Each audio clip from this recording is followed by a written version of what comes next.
Good morning, good afternoon, and good evening.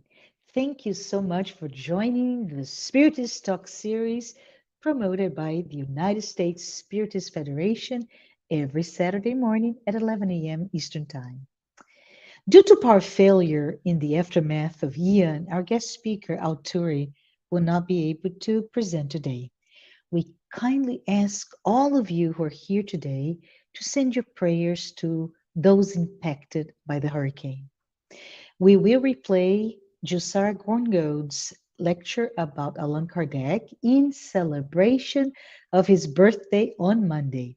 But before we begin, I would like to take a brief moment to announce two U.S. Spirits Federation programs. Number one, initiation into Spiritism virtual course on Sundays at 10 a.m. Eastern. As you may know, this course is meant for anyone who wants to learn or review the basic principles of Spiritism. Tomorrow, Sunday, October 2nd, we will reach the last presentation prior to the last and final Q&A session, which will take place the 9th of October. And at that point, we will conclude this amazing course. The second announcement is that the 25th anniversary of the United States Spiritist Federation will be celebrated at the 16th U.S. Spiritist Symposium in Houston, Texas on November 5th. The theme, as you can see, will be Time for Renewal, Healing, and Regrowth. The symposium is for the entire family. Get more information by going to spiritistsymposium.org.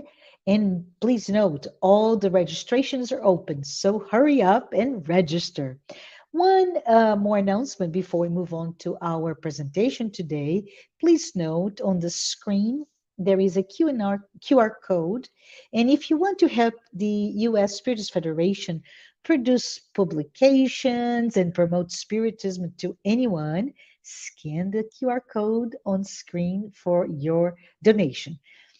Before Jussara's presentation begins, I would like to introduce her. Jussara Korngold is currently the General Secretary of the International Spiritist Council. She's also the former president and current vice president of the United States Spiritist Federation. Jussara is the founder and president of the Spiritist Group of New York and the Spiritist Alliance for Books. Ms. Korngold is fluent in Portuguese, English, French, and Spanish, and is an international speaker, a published author, and a translator. Unfortunately, we will not have a Q&A session today, but feel free if you have any questions, send to us via the chat window and we will address it next week. And today we are going to be talking about Allan Kardec. Allan Kardec, because of course there would not be Spiritism without Allan Kardec. So it is important, and this is the way that Teresinha chose to introduce Allan Kardec into her book, as being one of the chapters, just for us to have some basic knowledge, a basic idea about this man, about this spirit, and everything that he has provided to us, and how much he has dedicated his life in order for us to receive, to be able to have today this knowledge, this understanding about Spiritism. As always, we will be open for questions. So put your questions in the chat and we will reply as much as we can. And we also will have a Q&A session, and we will be able to bring all your questions in case some of them will not be replied to today. So let's start talking and getting to know this man, Allan Kardec. So first of all, let's talk about Hippolyte Léon Denisard Rivail, which is his name, as being an educator.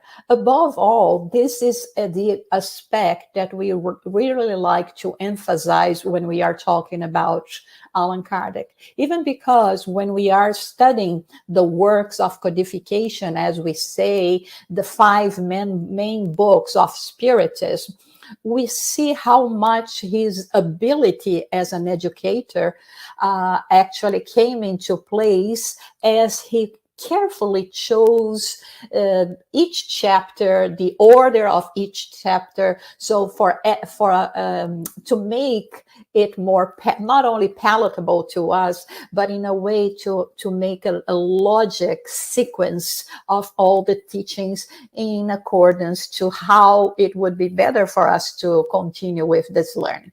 So his birth and real name, so he was born on October 3rd, 1804 in Lyon, France, of an old local family which was Catholic. So he was born in France, and this is the religion that prevailed at that time in France. His ancestors distinguished themselves as lawyers and magistrates and in dealing with educational issues. So as we see, in a way, Kardec was following in the footsteps of all of his ancestors, the family that he had and how he was brought about, and all the opportunity he had and the inclination, and most of all, as we understand, this was the main aim of his reincarnation, right? To bring to us in this way all the knowledge that he had conveyed as a professor, academic professor, but also in terms of Spiritism. In his birth certificate, his name is written as being Denisard Hippolyte Léon Rivail, but there was an inversion on his certificate of baptism, and so his name became Hippolyte Léon Denisard Rivail. So that there was this inversion, and we can see that in documents that we have in relation to both his birth certificate and his baptism certificate. At the age of 11, which was somehow used at the time, he was sent to study with Pestalozzi. His parents, actually his mother, because at this time when Kardec was 3-4 years old, his father was engaged in the war in Spain that France was dealing at the time, and he never returned to his home. So Kardec was actually raised by his mother and his grandmother. And so at this age of 11, he was sent to study in the city of Yverdon-les-Bains in Switzerland. And he had the opportunity of study with the schoolmaster Pestalozzi. That was very interesting when we start looking into this phase of Kardec when he was when he went to Switzerland, because first of all, it was not out of his own volition that he decided to go, but we have to understand everything that happened or were happening in France at that time that led his mom to take this decision to send him to study in Switzerland. Also, during the time he was there studying with Pestalozzi, Johannes Pestalozzi, he already started showing a great inclination for teaching and the way that he could really learn everything. He was even promoted before he was 15 years old to become one of the assistant teachers. And it is not a surprise when we know that when he returned to France, he decided to establish himself as a young teacher in Paris as well. So what is the reason that he went to study in Switzerland? in this school, particular school, Verdun-les-Bains, the Pestalozzi school. At that time, every family that could afford that would send their children to study abroad to escape the oppressive influence of Catholicism that was happening. And during this time, Napoleon's empire, they had what they called in 1815, exactly the year that Kardec turned 11 and was sent to study in Switzerland. They had what was called Sacred Alliance, not only France but other countries as well, and in term that was dictated by the church. And then in this alliance, one of the things that they had was the school reform, and there were several prohibit subjects for teachers to apply in their school, like, for instance, modern language, philosophy, history, moral and political sciences, anything that could develop the spirit of criticism at that time was forbidden. So in order to have a proper education, and in this case, people that could afford that would send their children to another country, in this case, a Protestant country, actually, Switzerland, where they, in this case of Kardec in particular, he could study all those subjects. So let's talk a little bit about Kardec, the educator. So from 1824 to 1848, in addition to teaching, he also, and this time we will not refer to him as Kardec, we will still refer to him as Professor Revile. He wrote important textbooks, arithmetic, French grammar, papers on public education. One of them received an award from the Royal Academy of Sciences of Arras in 1831. And it's interesting because some of the method that Professor Revile has developed at the time is still used today in modern France. So in 1825, he founded and directed an elementary school, which operated until 1834, when he had to close due to financial debts incurred by an uncle. Unfortunately, his uncle was a business partner, and he didn't conduct the business well, and brought consequences that they had to close the school. And as a result, Kardec had to work as an accountant, but during the night he remained as an educator. So he was always, involved in working on this textbooks, like we said, in translating literary or research books mainly from German and English, but he also spoke Dutch, Greek, and Latin, among other languages. He was always preparing courses to be taught in schools, organizing or giving free courses to students that could not pay. So Kardec never stopped working in education. And one of the beautiful things that we see is that he gave his time freely as well to help those that could not afford to receive a proper education. He married in February 1832 to Amélie Boudet. Amélie Boudet was really the companion, the best partner that he could have. To talk about her is something that moved me a lot, because she was the perfect companion for Kardec. She helped him. She gave support to him all the time. And even when he passed, she was the one that was, within her reach and ability, the one that was trying to take care of his legacy.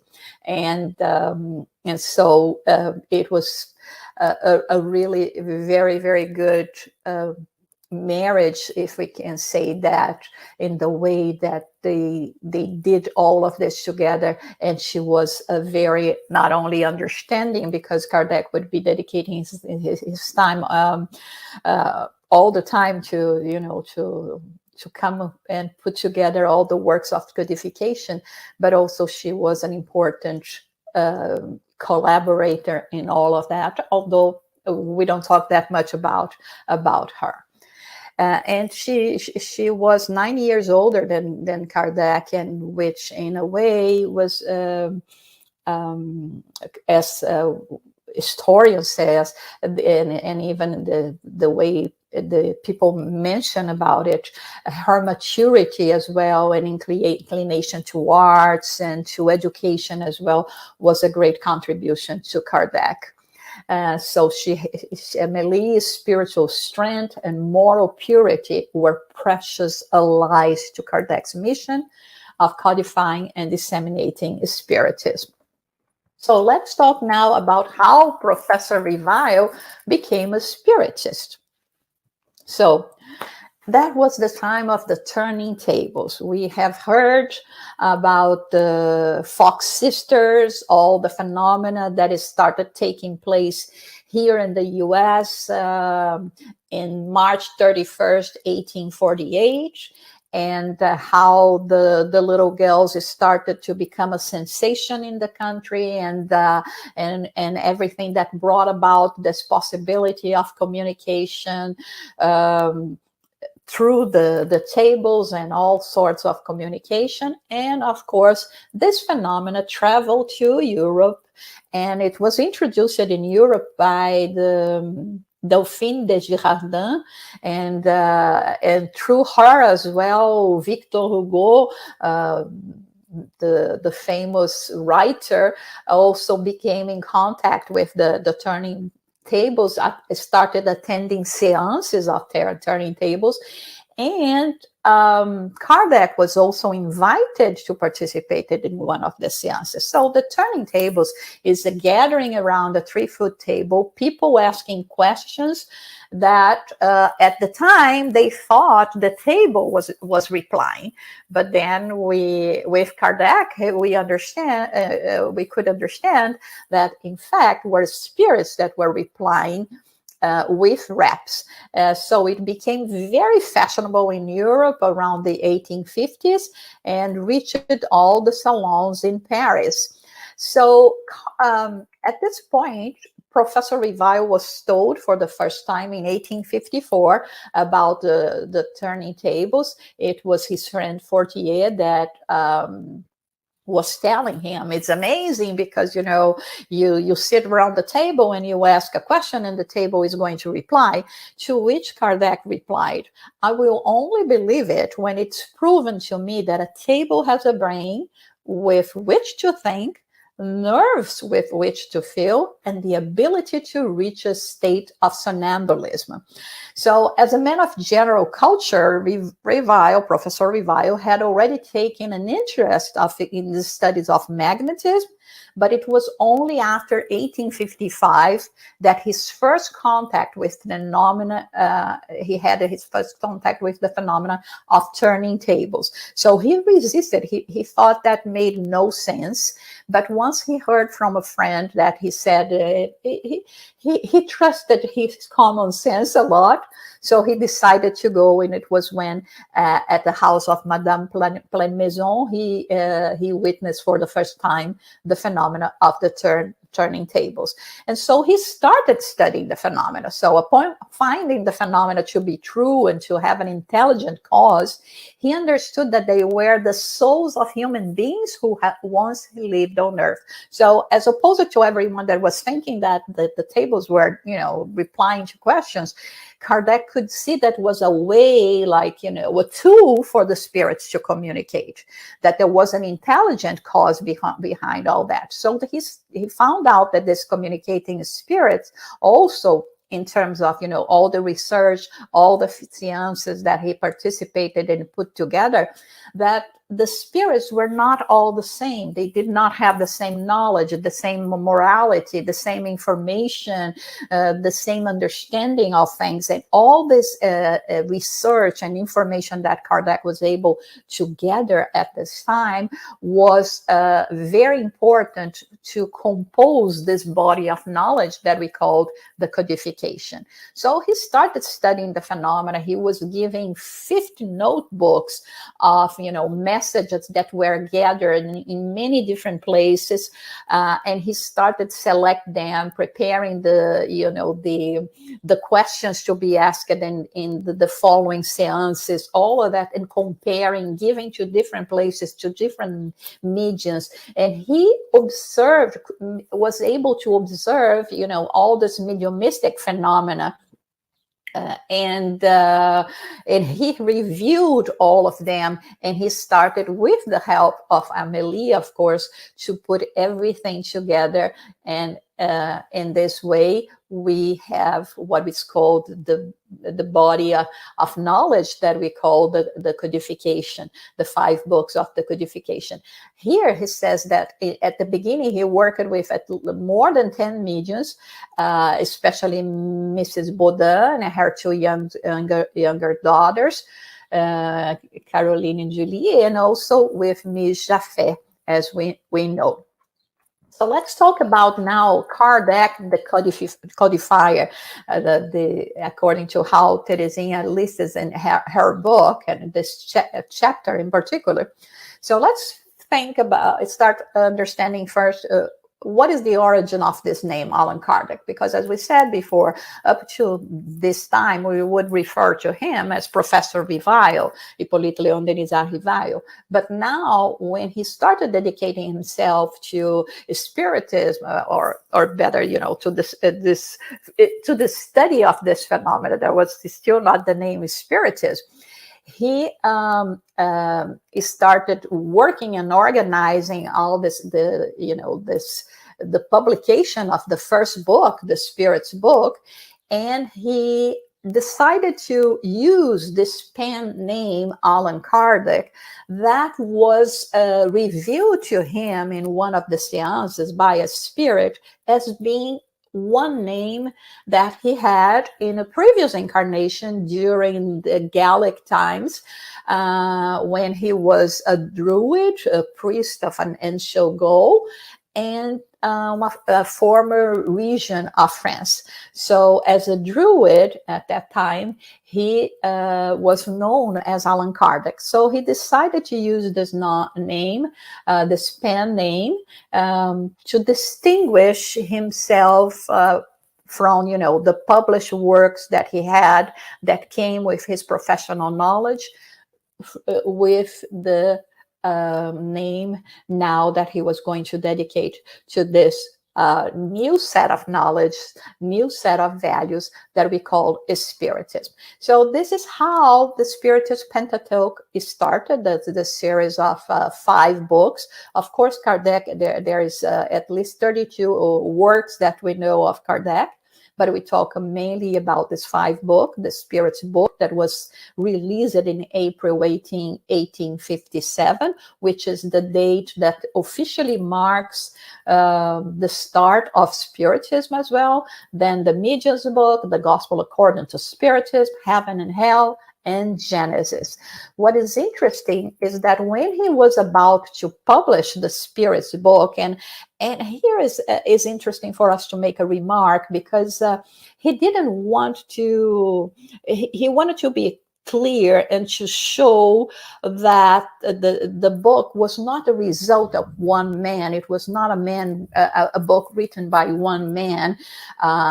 This was a book that came about with the contributions and dictations by the spirits through several mediums. Kardec sending the same question to different mediums, gathering all the answers to see if they were consistent the process of convergence, as they say it in French, to see if everything was coming together. But no one wanted to invest in the publication of this book, so he had to use his own resources in order to do that. And in the first edition, he was only capable of publishing 1,200 copies, but 1,200 copies at that time was a lot of copies. And the thing is, it was sold out in a couple of months. And the success of the publication was immediate and unexpected, and became a bestseller in its category. And also it was reprinted 15 times while Kardec was alive. And at this point, we were talking about, 1857 to 1869 when Kardec died. And so in 12 years, it was reprinted 15 times. Also, we have by Kardec the selection of or the what we call the Spiritist Review, La Revue Spirit, which is the oldest Spiritist publication in the world in terms of being like what he called a psychological journal. And it was published during Kardec's times from 58 to 79, and then it continued later on. It had some intervals due to wars, etc. And today, this publication has been continued under the care of the International Spiritist Council, and so we can find the continuation of this work, and this of Kardec is still being published today with new articles, but following the same values, the same structure as Kardec did when he published the 12 volumes during his lifetime. In the US also, we have two special publications. There are collection excerpts from texts that we have in the 12 for initial volumes of the Spiritist Review. One of them that talks about all the phenomena that Kardec has included in the Spiritist Review related to the phenomena that were happening in the US. It's going to be 2 volumes. We have the first volume printed already, and another one that we recently, the United States Spiritist Federation, recently released it as well, Kardec's Selected Speeches, which is also when Kardec was visiting other Spiritist nucleus centers, he would address to them and give advice and instructions, and those instructions are so very used to, or are so good to us even today. So check this work, because it's really important for us to have all this instruction that Kardec has been giving, and it's possible to be applied to us until today. So he founded also the Parisian Society of Spiritist Studies on April 1st, 1858. Remember that we are talking a year later of the publication of the Spirit's book, and it became, a model for other organizations when it comes to the study and practice of mediumship as well. For us to understand that when we talk about mediumship, we are not talking about trivial things, but we are talking about a serious interchange with spirits in order to gather knowledge, understanding, and most of all, to try to put them in practice in our daily lives in order to improve ourselves and to improve the quality of our lives. And we are talking about, our moral selves, our emotional selves, in way of, behaving and dealing with everything that we have to deal when we are here on earth and have to deal with the adversities of life as well. So Kardec's disincarnation, so from the first contact with the spirits in 1855, Kardec spent 14 years organizing Spiritism, which he would finish on March 31st, 1869, the day he passed away due to an aneurysm. And the interesting thing about that is that he had this, he passed away really working. He was giving to be published the issue of the Spiritist Review of April 1869. So the man that came to his house to pick up the copy to make the publication with Kardec, Kardec gave it to him, and immediately he had this aneurysm, and a couple hours later he died doing this kind of work. And sometimes we forget that Kardec, during this work that he did on behalf of Spiritism, he only stayed with us for 14 years.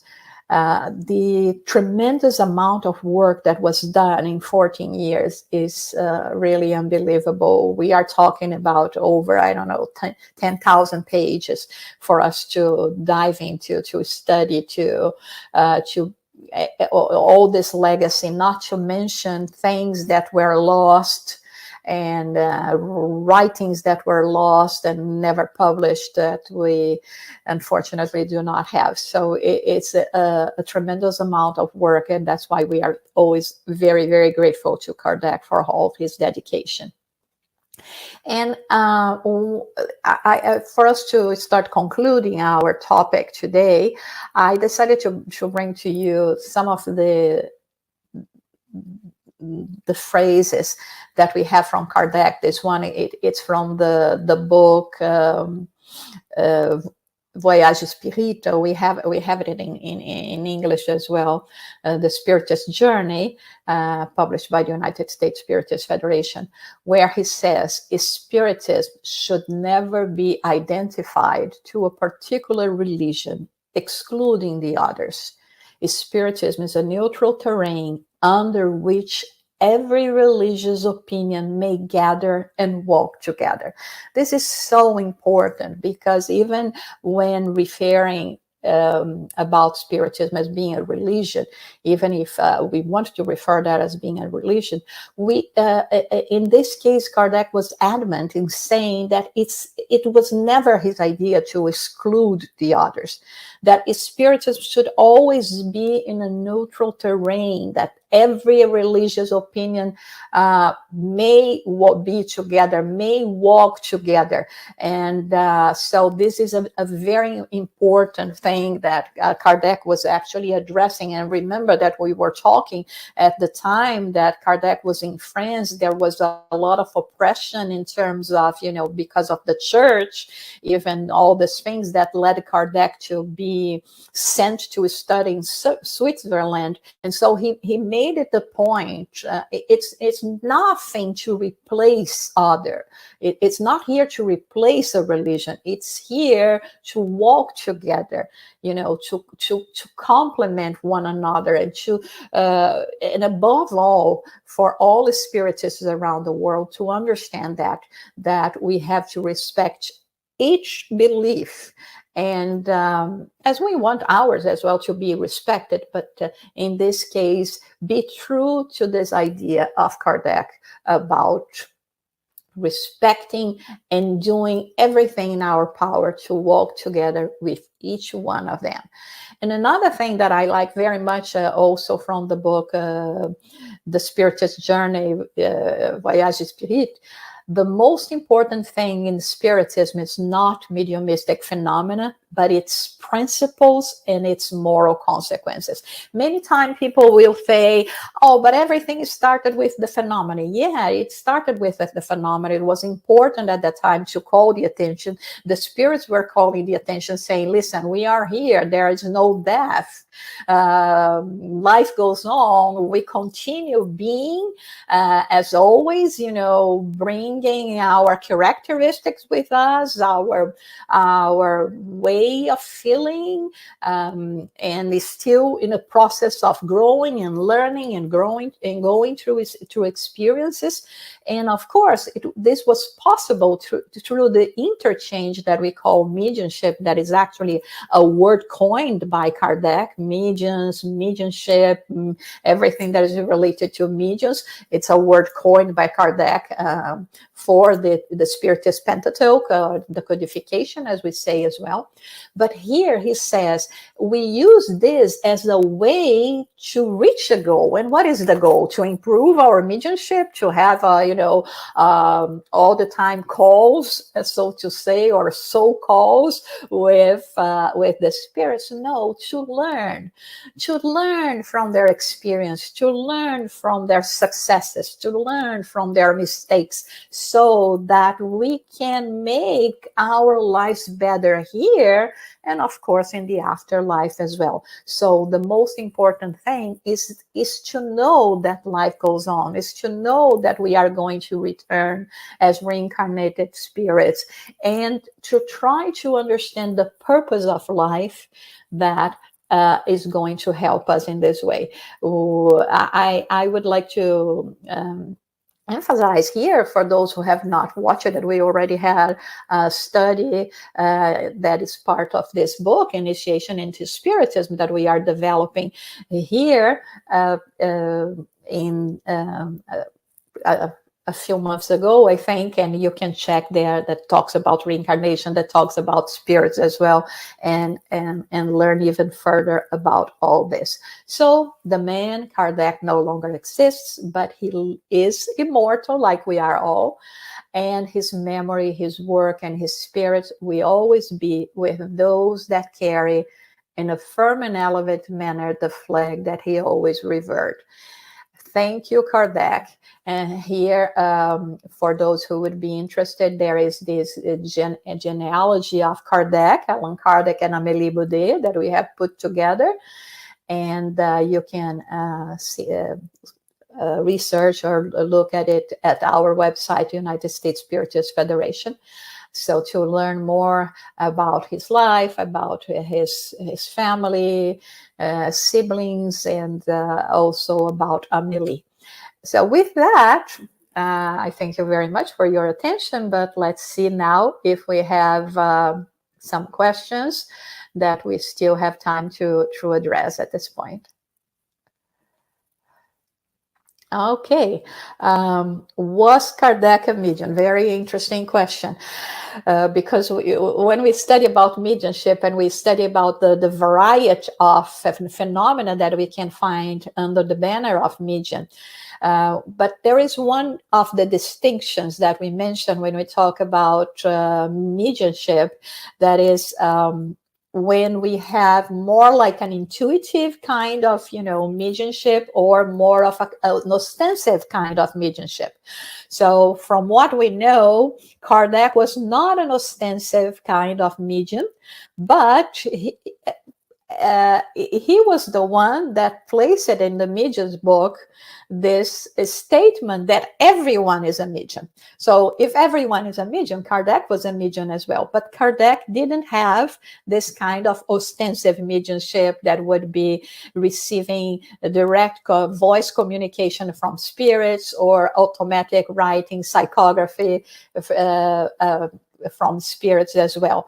But he, in terms of organizing, and we even remember one passage from the life of Kardec, that he was there working on the organization, and he heard knocks on the wall, and the knocks continued, And then the following seance, he learned that those knocks were done by a spirit that wanted to call his attention, that he had to review what he was writing. And actually, he came back and he reviewed all of this, and he found out that, yeah, there was a mistake, and he corrected the mistake.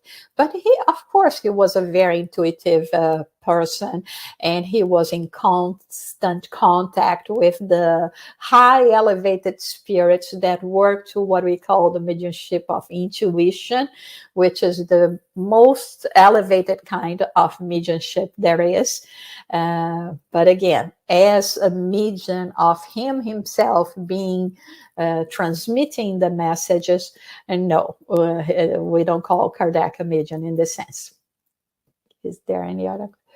Do we know if Kardec has reincarnated? We do not know. We do not have anything that can properly state that Kardec has reincarnated again.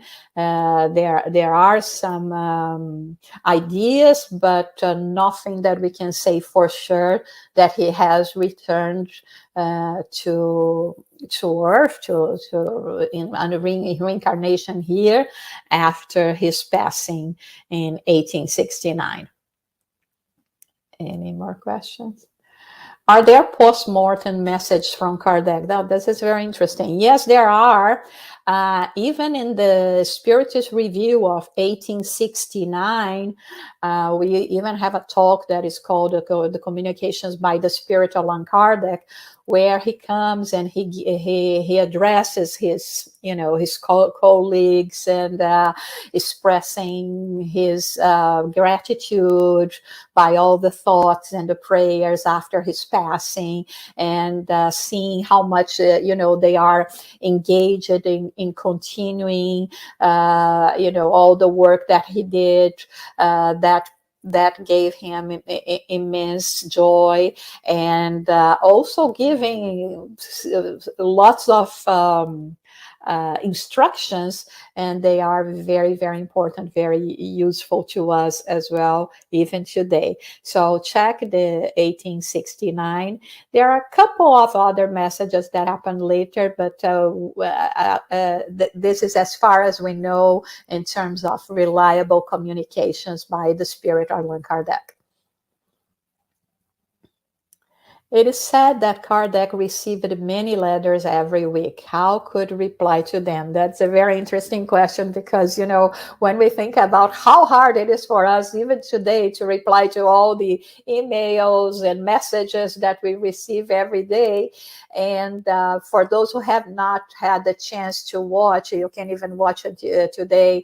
And is still there in Netflix, Kardec, the movie by Wagner Assis, that is with subtitles. That is a tremendous movie for us to learn, to get to know a little more about Kardec. He was very faithful to the reality of the life of Kardec. And there is a scene in particular, and actually that is one of the scenes that moved me mostly, where he receives so many letters. Poor Amelie comes into the room, literally with a basket of letters, and there was baskets and baskets of letters.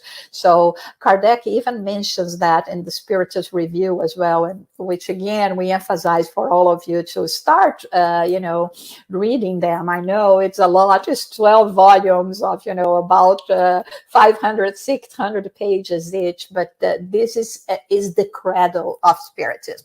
So for us to understand all the mentality, everything that was happening in this communication, so quite often Kardec would use those letters to publish in the Spiritist Review with the question and the answer as well. And many times he would say, even in this publication, he would ask forgiveness to, excuse for his people that were writing to him, due to the amount of letters that he could not reply individually, but he was always going to reply through the Spiritist Review as well, in general, with the basic concept. And he was very organized. He had letters by section, but we also know that he wrote back personally to many of the letters that he had received. And this is a gigantic work. I really don't know how he managed to do that, when we think about the difficulty of doing that at the time of Kardec.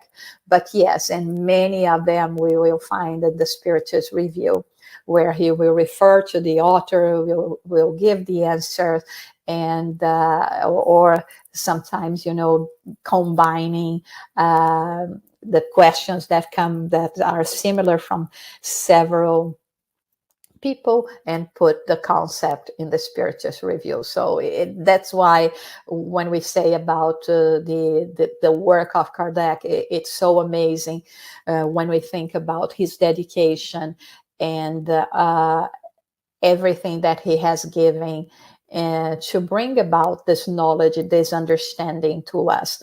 In Spiritism, we do not worship people, but we have to value the work and recognize the work and the dedication of so many that have been, some of them that we know by name, some that we do not know by name, but the value of the work, the dedication, and above all, to use them as our examples.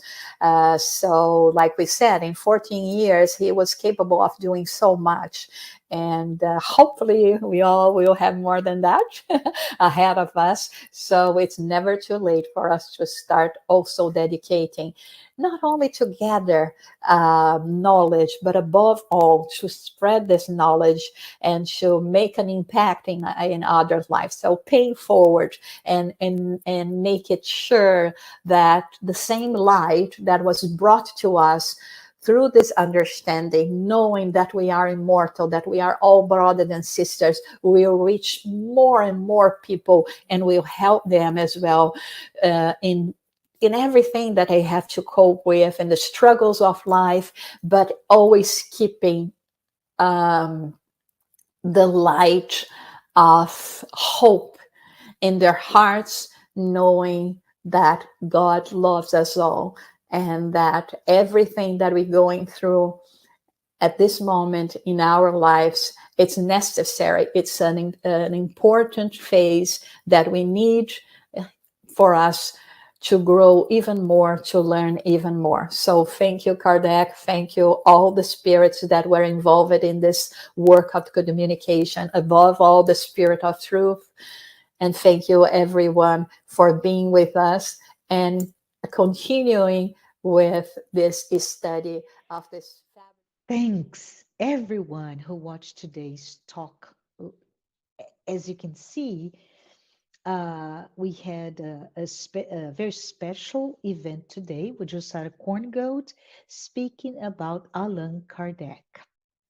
Thank you so very much for being here with us.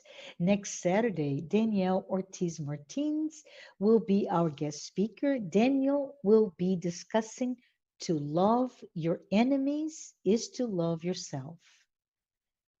As we're about to end our presentation today, I would like to remind everyone again of the upcoming 16th US Spiritist Symposium on November 5th, which will be held in Houston, Texas. Make sure to register yourself and your entire family. We will spend a full day learning more about Spiritism and sharing our life experience and friendship. Let's also celebrate at the time the 25 years of the United States Spiritist Federation together. Don't miss tomorrow, Sunday at 10 a.m. Eastern, the last class of the Initiation into Spiritism course. And I would like to take this moment by saying a prayer. Lord, Make me an instrument of your peace. Where there's hatred, let me bring love.